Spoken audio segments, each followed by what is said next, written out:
Jesus said, "Do not think that I have come to bring peace to the earth. I have not come to bring peace, but a sword.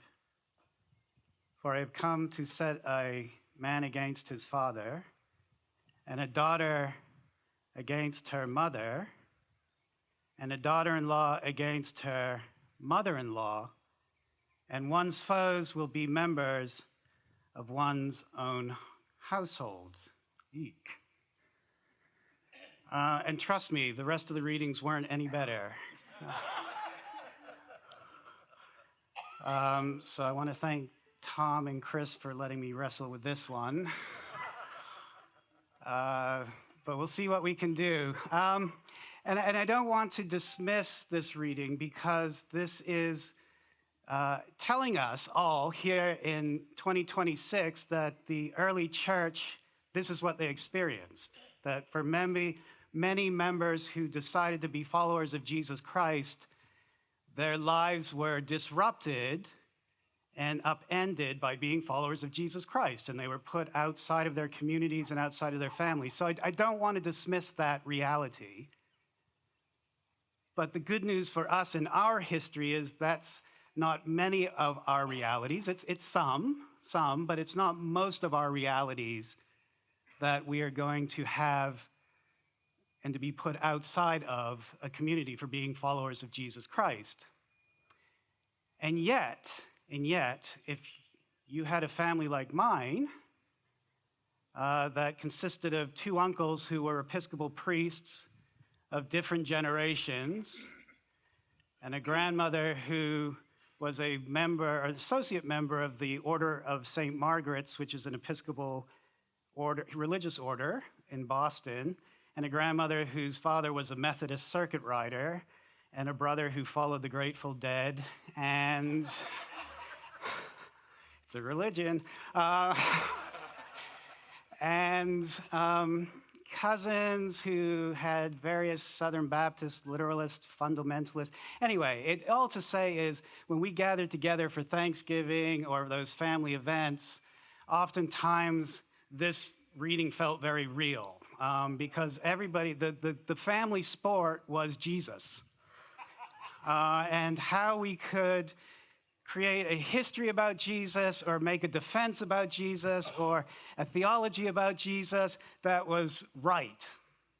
And it pitted uncle against father. My father went to seminary, by the way. I should have added that.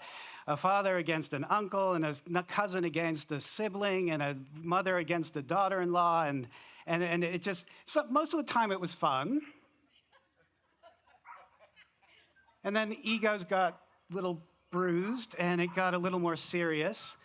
And sometimes it felt like at these family gatherings, a sword was being brought out and people were being divided against one another.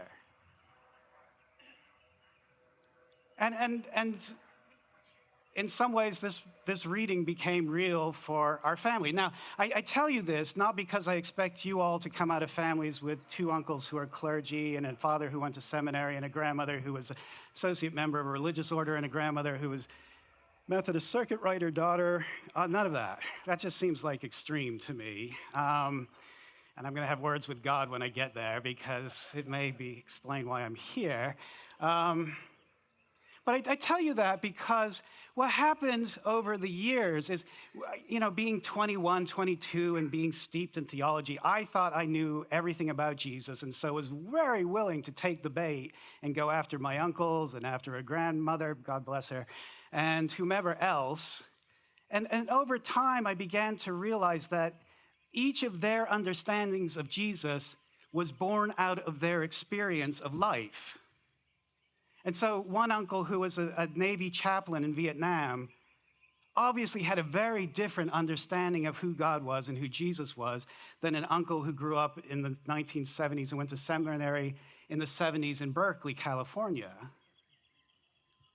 Or a grandmother who in the 1920s was sewing altar cloths for the church in Haiti. Or a grandmother who was waiting for her father to return from preaching at a number of churches here in rural Appalachia. Each of them came out of a different history, and Jesus spoke to them out of that history because Jesus meets us where we are. And when I began to realize that, these were not moments of divisions, but these were moments of growth. That if I could sit and listen to my uncles, I could learn something about Jesus that expanded my understanding through their experience and their history and their DNA and their brain chemistry and however Jesus interacted with them.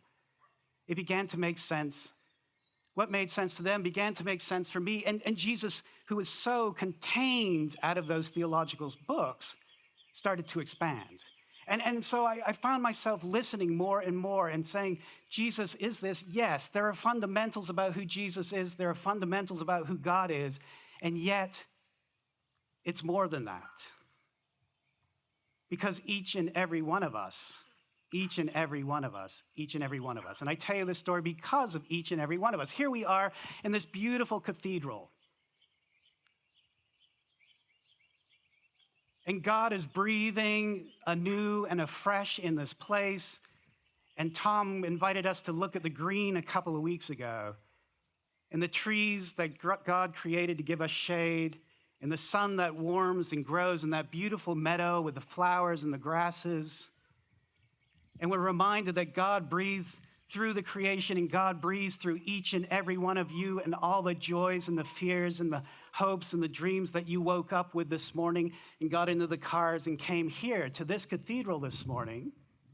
And God has spoken to each and every one of us and met us where we are. And we all come with different histories and different DNA or variations of DNA. We come together with different experiences. And we have different experiences and understandings of who God is and who Jesus is.